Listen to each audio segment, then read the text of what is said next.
ফরাসি বিপ্লবের সময় 25 একর জমির উপর স্থাপিত হয় সিলেট কেন্দ্রীয় কারাগার।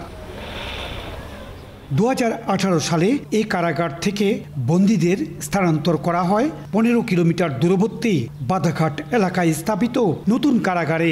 তখন পরিত্যক্ত সিলেট কেন্দ্রীয় কারাগার 2 নামে কারাগারের নামকরণ করা হয়।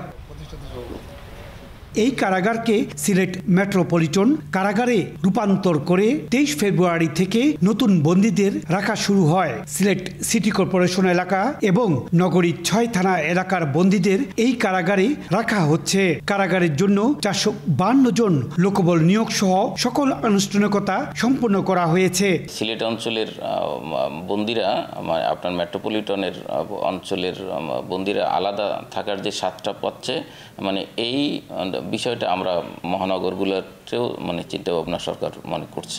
ইতোমধ্যে মেট্রো অঞ্চল কারাগার উল্লেখ করে কারা কর্তৃপক্ষ গেটে সাইনবোর্ড টানিয়ে দিয়েছে।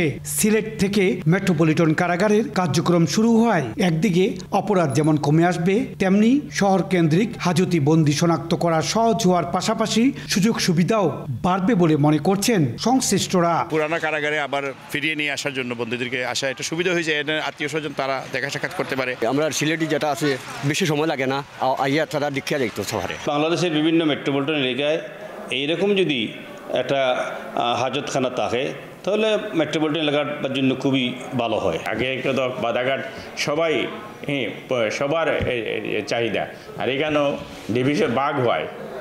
এখানে একটি চাপ কম থাকবে। সিলেট বিভাগের 4 জেলা ও সিলেট মেট্রোপলিটন কারাগারের ধারণ ক্ষমতা 4,482, বন্দী রয়েছে 4,344 জন।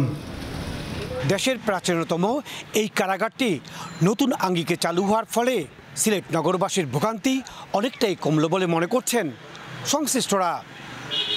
ইকরামুল কবির, সময় সংবাদ, সিলেট।